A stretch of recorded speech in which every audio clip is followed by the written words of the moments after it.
Hello, and welcome to Just Keep Writing, a podcast for writers by writers. to keep you writing. I'm Marshall. And I'm Will. And with us this week is Sarah Macklin, comic artist, writer, also publisher. Right, Sarah? I got all that right? Yes, you did.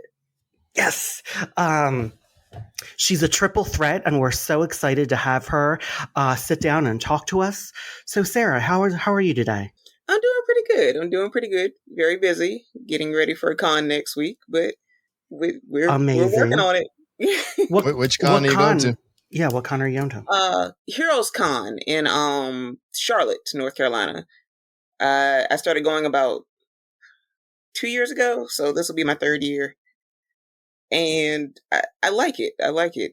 And also we're bringing a little more melanin to the con, to the artist alley. So That's good. I get to hang out with a lot of comics peeps. That's awesome. So, Sarah, we love asking this question to all of our guests. So I would love to know if you could describe your career in 3 words, and they don't have to be interconnected, what would they be? Hard won, long coming, and satisfying. Nice. So hard won, long coming, satisfying. Let's break them down. Hard one. Talk to me about it. Hard one. I have been working very hard. When I was about 35, I remember that when I was 10, I said I was going to write a book, and I had yet to finish a book. And with my 40th birthday looming, I was like, I got to do this before I'm 40. And so it was like, okay, there's no other way to do that than button chair, words on page. And I got my first book published 2 months shy of my 41st birthday. All right. Wow, that's awesome. And tell us the book title. What was it? That was my first book. That was the Royal Heretic. Actually, it was started because I had started writing another book because my husband was going through Game of Thrones withdrawal. Mm-hmm. So he had finished all the books that were written up until that point. I think it was only 5 at that point. And I was like, you know what? This is the genre that I've written in since I was like 14. I'll throw something together.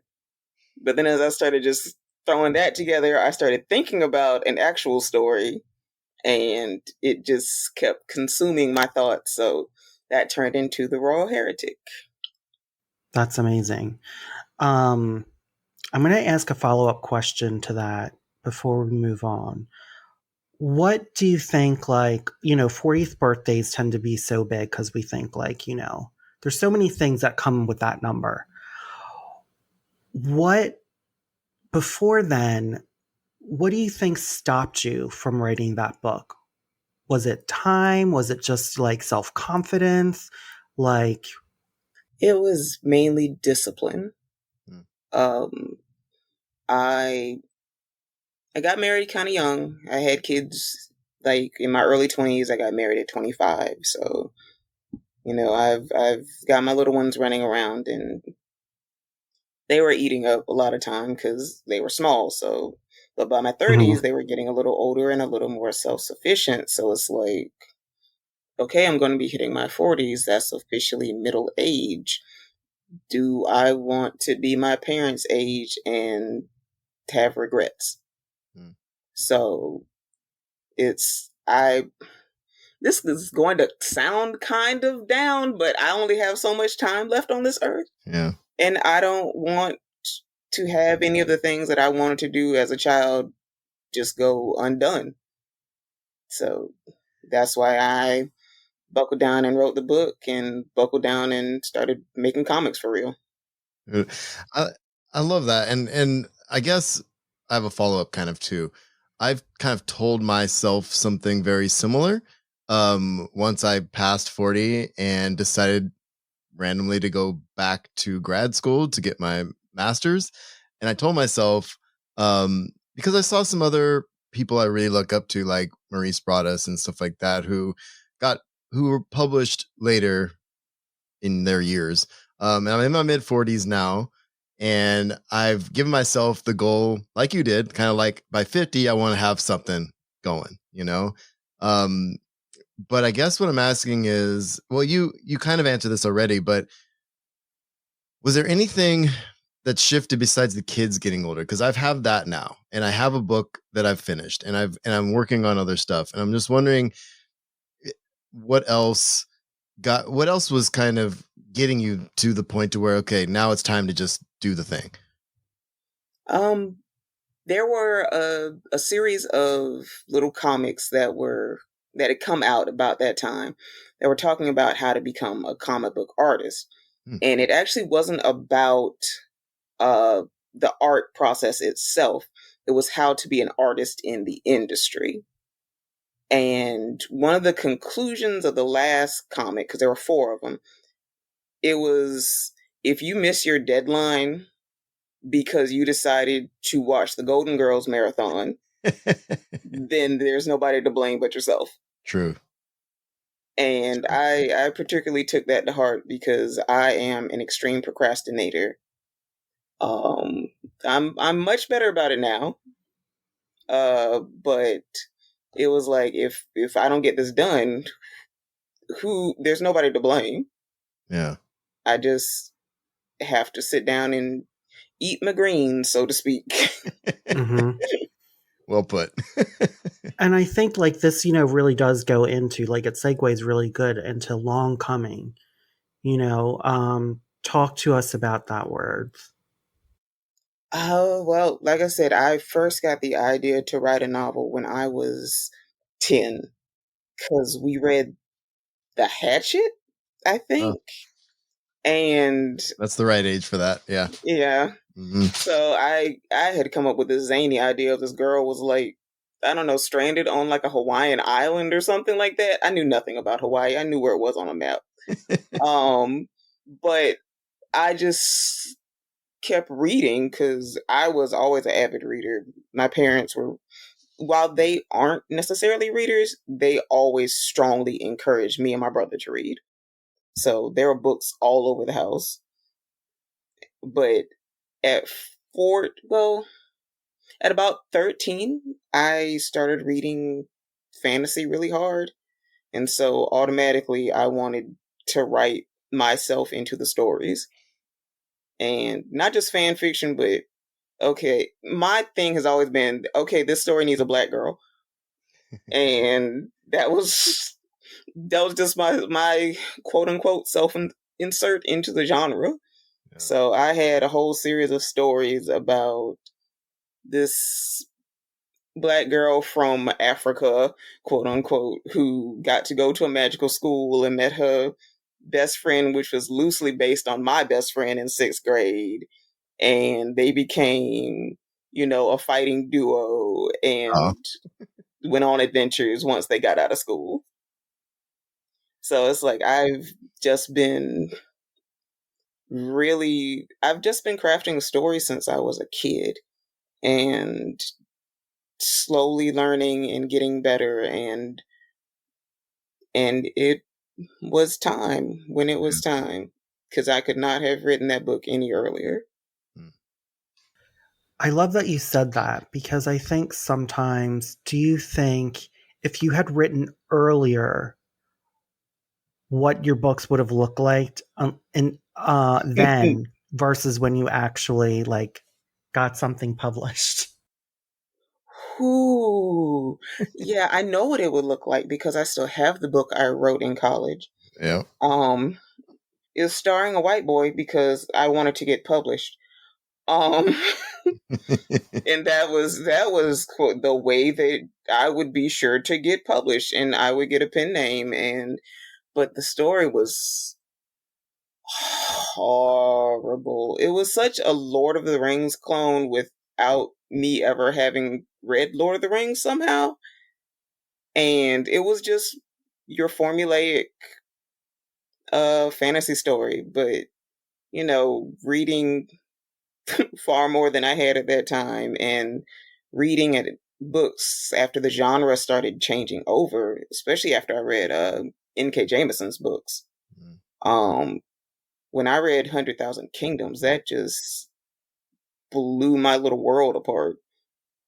So it's like I wanted to make something that unique, that kind of world building that is out of the ordinary. I love And it. I thought I had been doing something, but apparently not. Let me ask you this. When you were growing up and you were reading fantasy, what were you reading? Oh, I owned so much Mercedes. I never say her last name right. Leahy?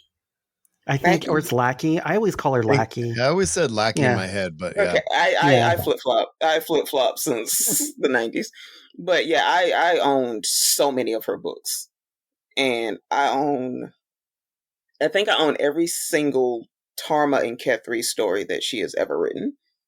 Because I was obsessed with those two characters. Because I had a subscription to the Science Fiction Book of the Month Club Oh. that I bought with my allowance at 14. I love it. So, um, when was the first time do you think that you did see yourself in a story? Was it when you were a teenager or did it happen like much later? Oh, it happened much later. I did read one of Octavia Butler's books when I was in high school, and I was not ready. Um, yeah, that book was too much for me at that time. But as Mhm. far as seeing someone I could relate to, yeah, it probably wasn't until I read 100,000 Kingdoms that I saw the hard headed girl who was going to make her own way. And she was a girl of color. So it was, even though I'm in my 30s, it was like I recognize her. I recognize her in like 15-year-old Sarah.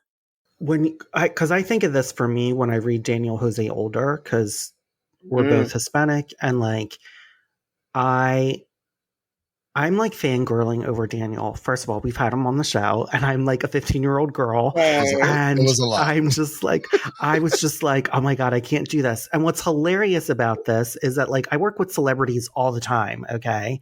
So I'm always like, whatever. But with him, I don't know what it is. I'm like a 15-year-old girl. So because And he's for so the record, the important to show me, came out wonderful, and you can't uh, tell, but he won't even listen to the episode. That's how bad it I got won't out. even listen to the episode, Sarah. Okay. And I'm doing a workshop with him this summer, and I'm going to keep it together. But I think about that, like when I felt like I really felt like I always describe his books like this, like it feels like I'm home. It feels like when he Mm. writes those characters that like I'm home. And I know what it's like to feel seen and then also just like, it brings something to you. Before you read N.K. Jemisin though, and you really felt like, okay, I see myself. Were you writing stories of like that were more you before then, or did that really give you permission to write it like after that and really go hard on it? I was writing myself far before that.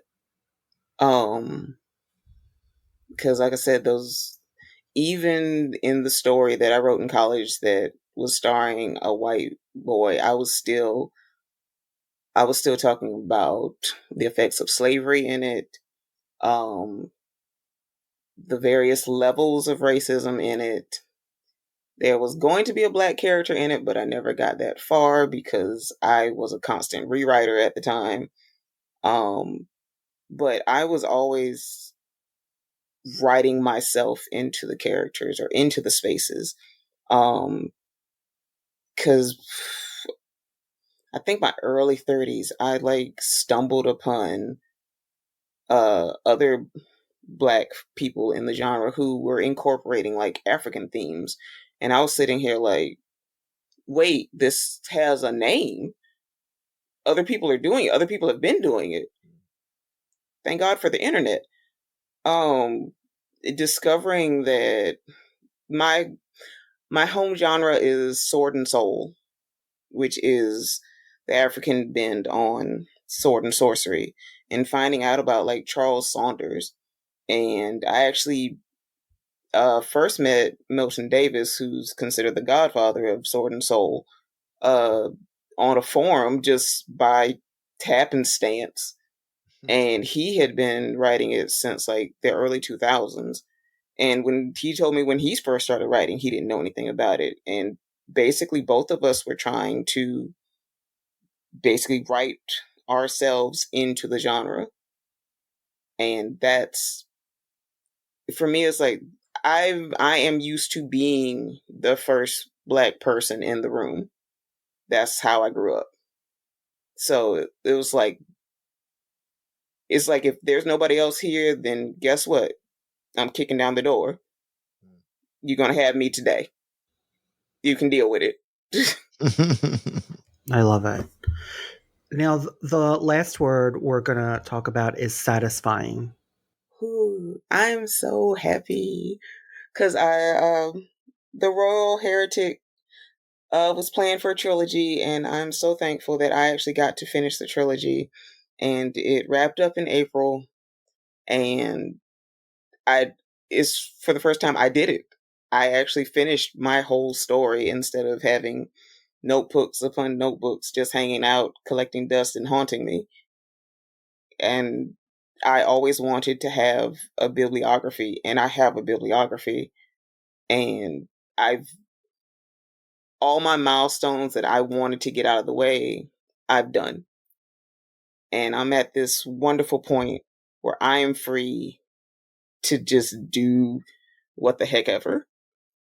And Awesome. it has been, these past few months have been the best. I have come up with like 4 different novel ideas that are like viable and not just, yeah, that's cute. Write it for yourself. Um, so it's like I'm having the best time creatively right now. Oh, that's awesome. I love that. Okay, so let's talk about art. You know, you draw comics, Mm-hmm. you write books. So talk to me about the art aspect of yourself. Did you go to school for art? Like, how did that? Did you always draw as a kid? Like, and why comics? I always drew as a kid. My mom could sit me down with a pencil and paper. That's like one of my earliest memories is having a little spiral notebook, and my mom had those pens from like the 70s that had like the 3 different colors. Yeah. And I remember just like this page needs more blue. It doesn't look right yet. And just it's just a page full of like scribbles. But it was like, no, no, no. We need some more green on this side. And I've just always drawn, and I'm so thankful. That's another thing, my parents have always been supportive. And my whole family has been like, Sarah's the drawer. I almost gave y'all my nickname. Oh my gosh.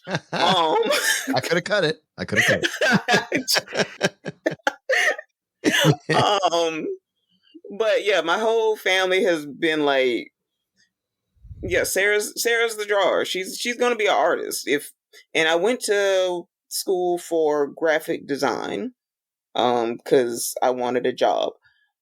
But I think if I didn't go to school for some kind of art, I think my family would have whooped my butt. Because I I was love it. always somewhere with a notebook, just in the corner, doodling something. You know, she's quiet, she's over there, she's not causing trouble, let her do what she do. I love So, that. yeah. So, why comics? Like, what made you start wanting to draw comics?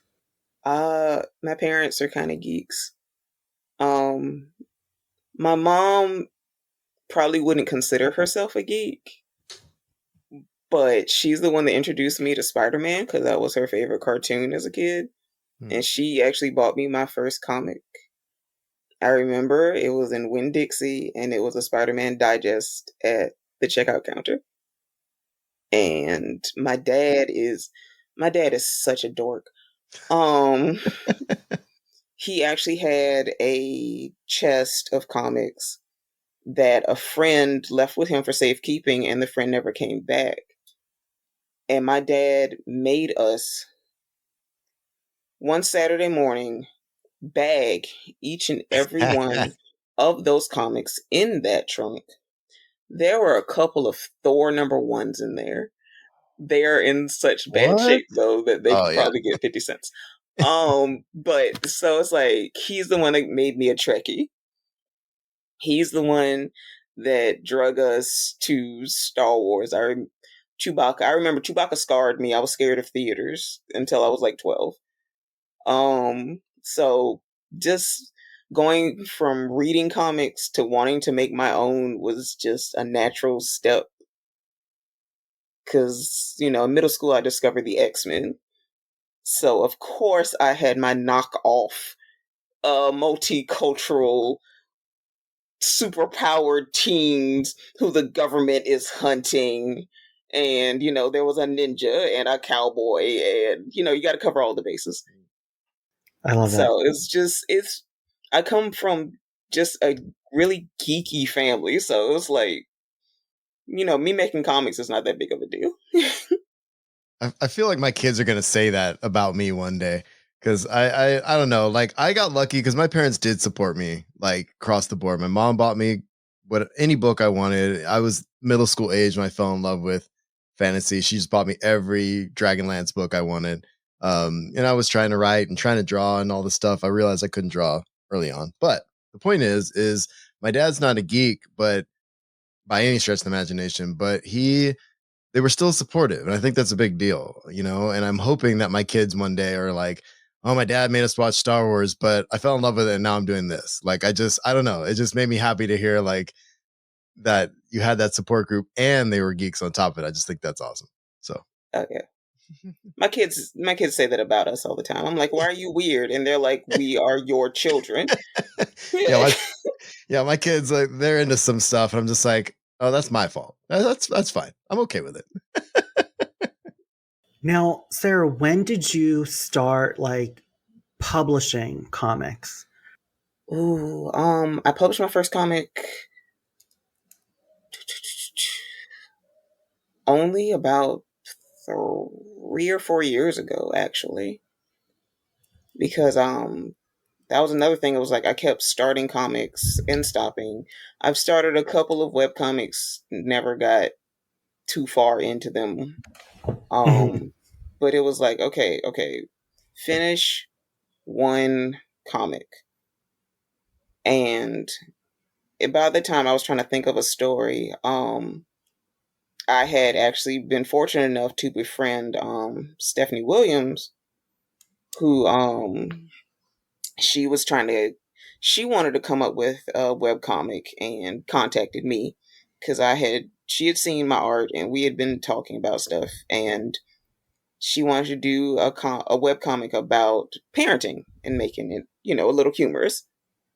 And as soon as she told me the idea, I like dug out my sketchbook and just started drawing up character art for it. So I became her first illustrator. She was my first writer. And from there, we both just went on to do more projects. And we just interviewed Stephanie last week. I was gonna bring that up. Yeah. Yeah, I love Stephanie. She's very inspiring, and so are you. Really, that's why I wanted to talk to you, because I started when I LP, and I think Shanghai. I was like, wait a minute, doesn't I was like, oh, that's the Sarah Macklin. And that's when I knew that you worked with. I was like, oh my gosh, now all the connections are going off in my head. So I want to ask this too. So was the writing and the comic book art, was it all during the time when you're like, I need to do this now? Was it approaching 40 that you were like, I need to do both of these things that I love? Like now, like I want to make sure I have no regrets? Or did one happen before the other and then go from there? Well, it's like I had to kind of put comic books and art to the side a little bit once I started writing seriously. But once I started doing the comic with stuff, it was like, you know what? I'm actually pretty decent at this. Um, you know what? Let's go for it. And after that, I came up with my short comic America's Next Top Wizard, Mhm. um which is a little short that's in my shop that I surprised myself. It has little dialogue in it, but hey, I love that story. It's so precious. But after that, it was like, okay, I've done a couple of small comics. You want to do a graphic novel? I had an idea floating around my head, and just let's get to work. My 40s has pretty much been let's get to work. I love it. And so the graphic novel, where's that at right now? The graphic novel is The Violent Vixens Ride Again. Mm-hmm. I finished it 2 years ago. Um, it is in my coffee shop and it is on sale right now because I am going to re-release it under my publishing company. And it's going to have some bonus stuff. It's going to have the comic that I was going to include when I tried to kickstart it, of how the group met. It's basically it is four retired supervillains do one last heist for old time's sake. So Like that. yeah, I'm gonna include the comic of how they met back in the 60s, 70s. I'm gonna do some more art for them because these are my girls and I love them so much.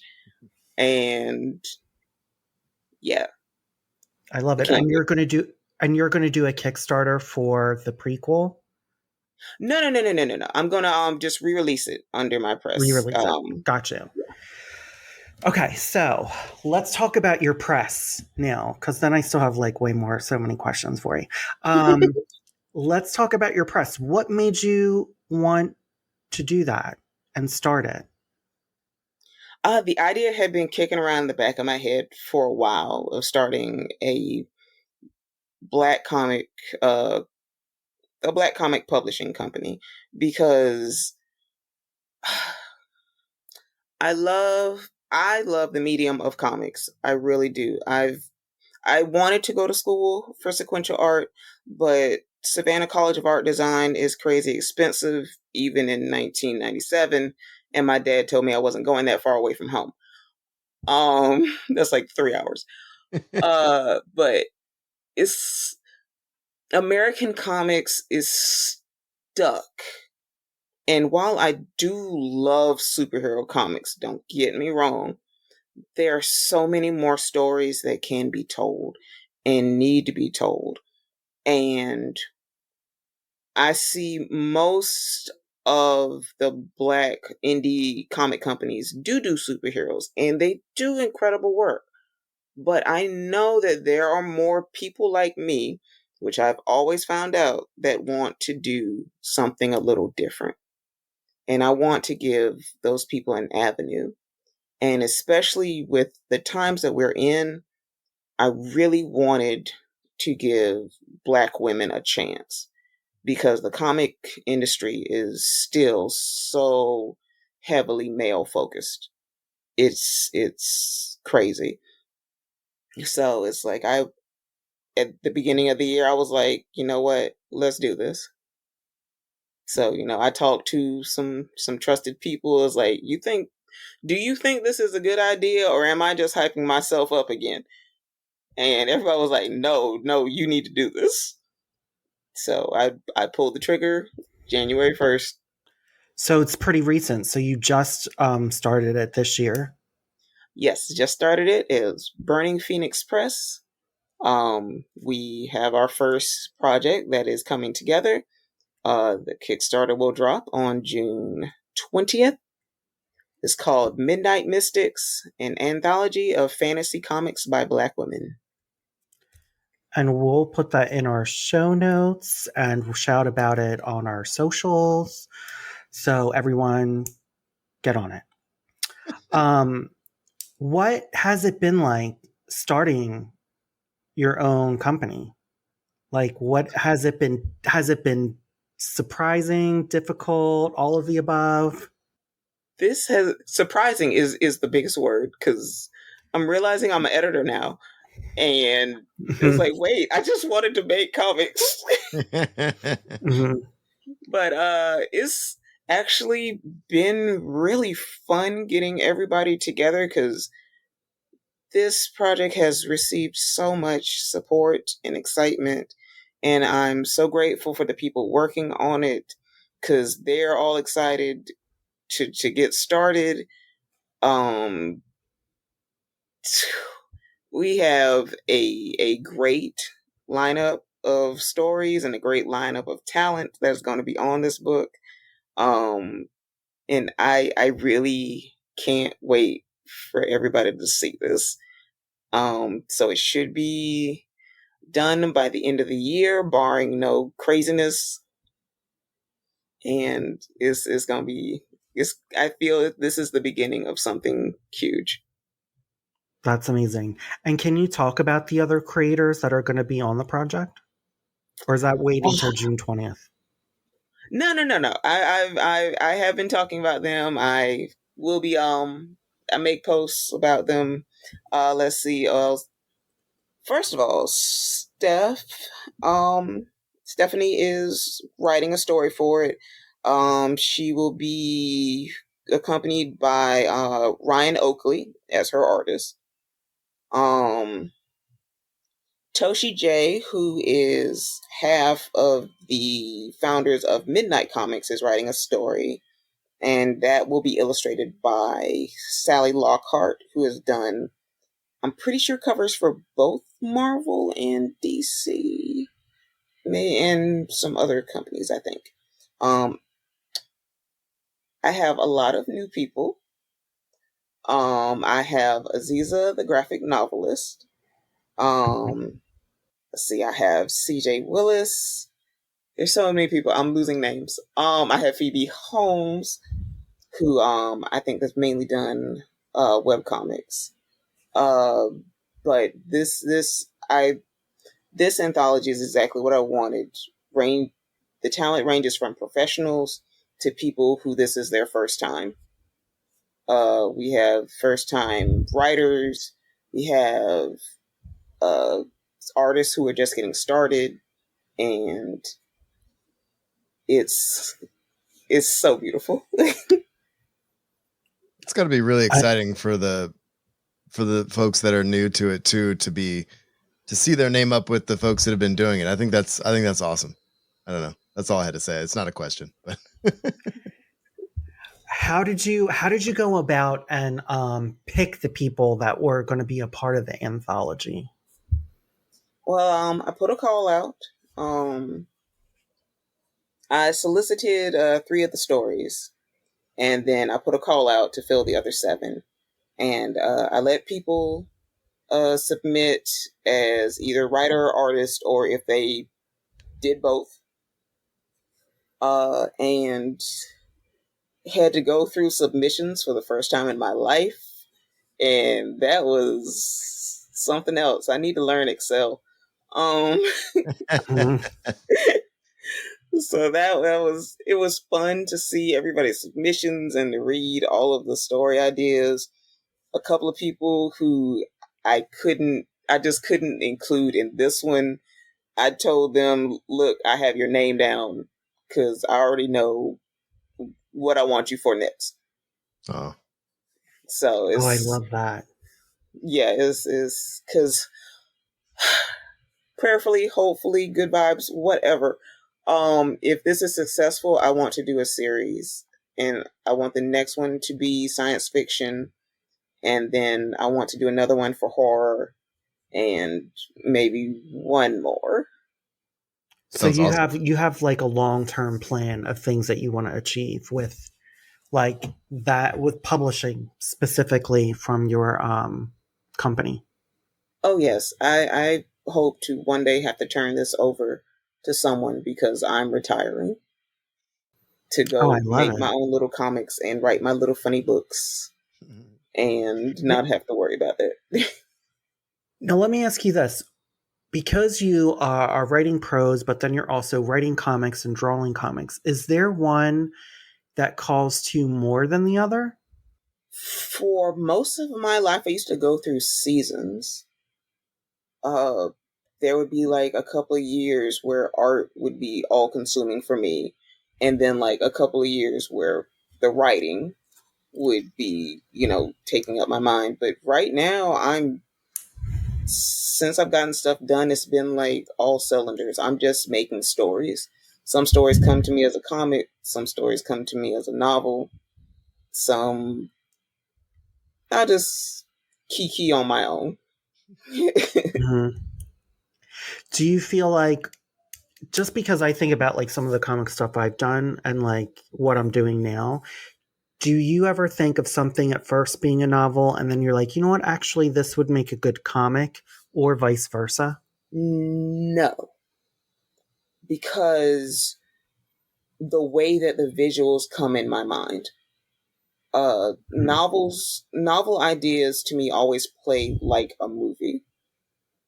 And with comic ideas, this is going to be funny. I see animation sometimes. Like, my biggest dream would be if the Violent Vixens got made into a cartoon. That would be so much fun. I want like the Venture Brothers crew to do them. Oh, I love that. That'd be awesome. Would you ever want to write IP or draw IP like for Marvel, DC, or any other type of IP? Would you want to artistically be involved in? I used to really want to draw for the big two, but not anymore. Since I recognize what my style is, I don't want to draw like anyone else. I don't want to have to adhere to anyone else's standards. Now, writing, I'll write you a Miles Morales story right now. I mean, I'll come up with some stuff, but yeah, as far as art, no. Writing, I'll do it. So would you, besides Miles Morales, would you want to write X-Men? Would you want to write any other IP with them? I would love to write Taskmaster. I would love to do something quirky with Mr. Sinister, because I am obsessed with Mr. Sinister, especially his era where he made Sinister London. That me and my husband have done. We've dubbed it Sinisteria, and that is what it will be called from now until the end of time. And I have a whole headcanon about what happened to the other clones. Well, they're living their best life, obviously. Yeah. So I love to write more villains than I do heroes. What is it that attracts you about writing villains than the heroes? They're usually rounder characters. They're usually far more interesting. Like, for instance, growing up, I grew up with the Batman 60 show because it used to play in reruns on Fox, and I used to hate Mr. Freeze with a passion. And then the cartoon came out, and I was just, oh my gosh, I'm going to cry. So I was like, I'm pretty sure that show helped cement my love of comic book villains. Would you ever pitch Marvel that Sinister series? Huh. Will does this sometimes. He gives guests an idea that they didn't know they needed. I just saw your face. Oh, that would be okay. So I have a cracky idea for that, and I have a really cracky idea for Dr. Doom. But it's not about Doom, it's about somebody that works for him. And I've always threatened my husband that I'm going to do it. I would pitch that. I would pitch that. Because Mr. Sinister, right, since Krakoa especially is also kind of having like a renaissance, the character, and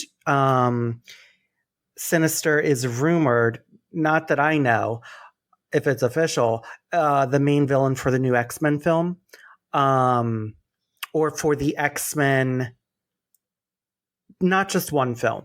And also right now I don't know if you read the current line of X-Men, but Extraordinary X-Men, Sinister is playing a big role. And it's really interesting I what haven't they're caught doing. up. So I think you should pitch Marvel. I think you should get on that. Okay. Okay. So report back. So what's next, Sarah? Because you are firing on all cylinders. So can you talk about like what else you're gonna like dig your hands in? Like what is the plan for the next 5 years? For the next 5 years, I am going to indie publish a couple of novellas. Mm-hmm. I am going to publish another graphic novel. I'm bouncing between two ideas. One is a fantasy rom-com, and the other is my real estate agent to supervillains. Which is off Real of estate? my second short story. And one of my artist friends, who also worked for stuff, she bugged me about it. Talk about, yeah, that would be I would love to see an anthology from this. And it's like, gosh darn it, you put an idea in my head. So either that one or the fantasy rom-com will be next as far as me making a comic. I'm hoping to get an agent to get some of these novel ideas I have off the ground, because that would take a lot of work off of me in trying to get these books out. Are you querying right now or having discussions with some agents? I am querying right now. The book is with one agent who asked me for a revision, so I had that, and I'm still querying about the last novel I finished, which was completely different from the Royal Heretic series. So talk to me about the querying, because Marshall's been in the trenches querying now. How is it going for you? Have you been like encouraged, discouraged, both those emotions? Like, how has it been going? It's been a roller coaster. Because this would be the third book I've queried before. The first one I had no business querying. Now that I'm older and wiser. The second book I tried querying was Royal Heretic, and but that got requested for publication straight from MV Media, so I got to skip an agent altogether. But this novel I think is far more commercial, so it's been rough because it has, I guess, quote unquote dead trends, but it's like I'm not writing to those trends. It just has this monster in it. That's all. Okay, so you just said dead trends. So were you getting feedback from agents of like, this isn't going to sell right now because, this isn't what's trending? Have you gotten any feedback like that? No, but also my book, this is not to sound conceited, but my book is not really like anything else on the market right now. Mm-hmm. Closest thing that I can think, and that is something I was told by an agent as they were considering it, because they were trying to think of comps for it, and they were coming up kind of like, I've got kind of vibe or protagonist comps, but so it's like I think that's what's making it the hardest sell, because there's nothing to really compare it to, because the second thing I like writing is mage punk, and I will throw magic in a city in a heartbeat. I love it. Yeah. So, would it be like, or some, because like, you know what, everyone's been talking about like romantasy right now, because it's like having a thing, I guess. I don't know, because I'm just like, well, sex Definitely having a happens. thing. That's a way of putting it. But then a lot of it I feel like is like urban fantasy, you know, like magic during like modern times. Or then I've seen like some steampunk stuff come up in romantasy. So I feel like our publisher is not paying attention. Like if one part of the romantasy is set, like saying steampunk or urban fantasy, like wouldn't that tell you that people are also craving that, like without so much romance? You would think. Yeah. You would think. You know. But yeah. Yeah. Welcome to our times, everyone. So, will you always write speculative? Or do you think, would you ever write anything like historical or, you know, just literary? Like, where does your brain operate? Like, do you always just pick a genre or do you just let the story go where it's going to go? I don't pick a genre. I'm just a fantasy head. I was I bounce off contemporary so hard because I live it, I guess. So it's like, and I can't even contemplate writing anything literary. I'm having too much fun. I love it. So, our last question that we always love to ask our guests is, what keeps you writing? To get these stories out of my head.